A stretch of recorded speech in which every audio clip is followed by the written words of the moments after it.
So yeah, so that kind of like to wrap up our like introduction to like how my event went.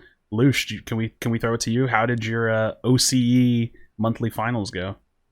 Well, we were fortunate enough to be able to win the tournament, which I'm very proud of the guys. They played their hearts out, honestly, like that. And I just want to say, Joe played so incredibly, and this man played the entire tournament on a handheld Switch, laying on his back in bed. Whoa. Genuinely, how he played the tournament. Did he I have don't know to, why. or did he just choose to? That's just how he plays. That's just how he plays. We're trying to get him to get a controller. We're on him about it every day, but he's like, I like chilling, you know? So we'll see how that goes. Like, I don't know how it's going to be if he shows up at Worlds and they're like, hey, you can plug in now. And he's like, no, I'm good. You know, I just want to lay back and play on my hands, right? Like I don't know said, if that's y'all are going to be on the world stage and you're going to be talking to the tournament admins and you're like, we have a weird request. And they're like, what's that? Can we get him a cot out here? Can we just like get him like a little air up mattress? We'll just bring a hammock, you know? Yeah. We'll bring a hammock and we'll just lay it out for him. Yes. And I think the coolest part is that we were able to win the tournament with a very off-meta pick. I don't know if you guys caught too much, but we had Charizard top lane. Nice. I did see a lot of your games, and they were very cool to watch. Thanks, I appreciate that, man. Like the boys played their hearts out. Like everyone we versed actually like stepped up on the day. Like we could feel it. We could feel that people wanted this, and it was so good to see that for the region. And I was really just like proud of everybody, even the other teams, you know. And I we got nervous at some points. Tensions got a little high, right? When games get really close, and you drop a map here and there, you start to wonder how it's going to go. But I'm glad we're able to stay consistent. And the guys are able to just like absolutely pop off, and it feels so good to win that tournament. You know, it just feels good to see that we can do that, and it makes us feel like we have a shot at Worlds. You know, like a real shot. Tell me a little bit about this Charizard in the top lane. Like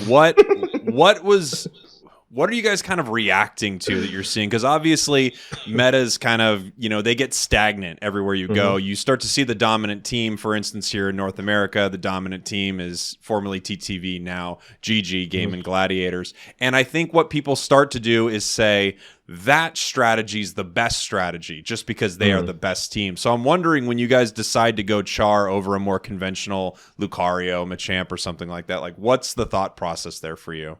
Yeah, I'll tell you about the top prices, but real quick, it's been interesting. In the ranked ladder, we've seen some Charizard tops in OC against us recently. And we've seen some Talonflame jungles who's running that as well. We're running very interesting things. And the credit to the Charizard top goes to Feather, our top laner. And he had a thought where, and it makes a lot of sense, everyone loses the top lane to Lucario. Everyone loses that. So if you're going to put someone else up there, why not someone that has just a way better zap fight than Lucario? And Charizard has the ability to just hop off in the late game. I mean, Lucario was so dominant, but in that Zapdos fight, nowhere near as dominant as a Charizard. So that was what we were going for. We were like, we're going to give up the early game a little because we have the strong early game bottom, right? We have the Wiggly. So we'll do that. And then in the late game, we'll let Charizard pop off. And a big reason for that too is a lot of people in our meta run some Blissies. And the Charizard Unite going through shields is just a really, really big deal. And I'm sure my team is not going to be happy with me telling everyone all of this. But yeah, it's definitely something we wanted to try out. And it proved to work. It proved to work. And I'm happy we were able to do that.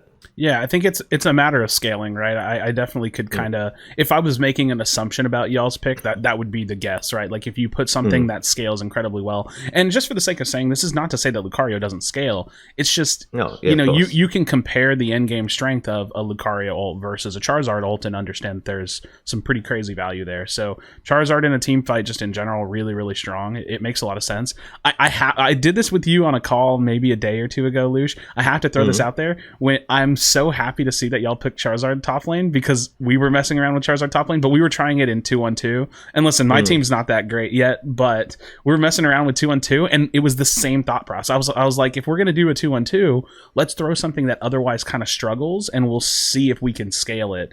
But it's cool to see that y'all are, you're leaning into the Talonflame, leaning into the Charizard, and big congrats to Owl for winning the monthly. But thank you. Owl, that's super exciting, man. I can't. It's so cool. Is it gonna be Owl anymore though, Louche? Huh? No comment. No comment. Okay. So it's a little teaser from the Owl players on Twitter. It looks like there might be a change of of management. I guess I don't know what to call it. Well, they all posted a contract signing gif. Okay, so okay. So we'll see. We'll see what's going on there. We just there. clicked a button by accident, I guess. All of us at the same time. Yeah, all at the same time. Crazy. All right, so that's our experience, Fraggles. What did you have going on the day of? Yeah, I was very fortunate in that I got to cast the North American and EU February finals for the official Pokemon Unite YouTube and all that. It was a real awesome experience. I couldn't talk about it for a while, which is, they make you sign all these NDAs. Yeah. Like, I would love to say something. And then the main account isn't saying anything either for obvious reasons of what's going on in the world. They didn't really want to say much. So we're kind of sitting there like, are we ever allowed to mention that we're casting this event? And they finally let us say something about it. I had to fight a little bit to get a jacket approved that was sparkly, but I really wanted to wear a sparkly jacket.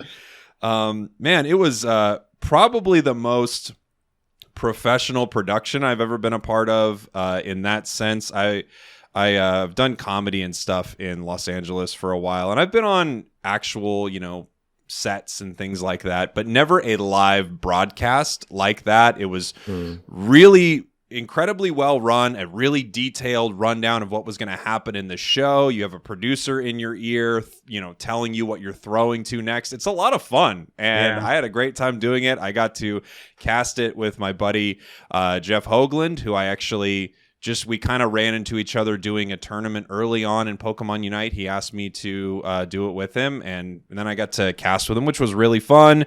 Dr. Kendo and Doob Snacks also were a duo pair casting a bunch of the games, and it was just it was a treat, man. It was a real treat to be able to do that, to be on the world stage. I said yeehaw way too many times. I know they must have been upset with that, but no one told me not to. No one told me to stop. So I just kept doing it. And I liked it. You were like, that's yeehaw number 2 on an official broadcast. I was like, yes, go run with it.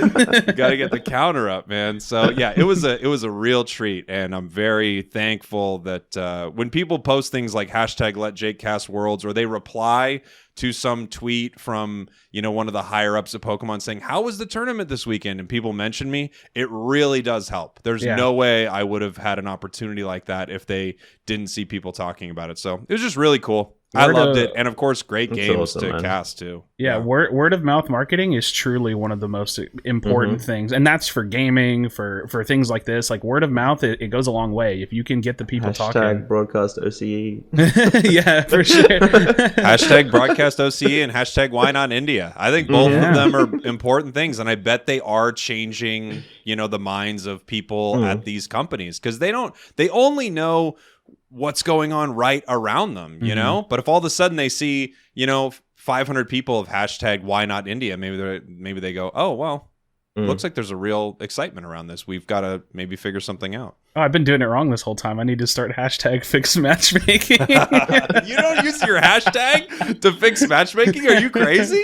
I didn't even know you were talking about matchmaking, because I exclusively follow the #fix matchmaking. Oh, okay. Have you been mentioning it? I think you should definitely be a little more vocal about it, because I don't think they know. I think it should just be a little more. Just a little more. No, so that's awesome though. We all had, like you said, pretty unique experiences with the finals.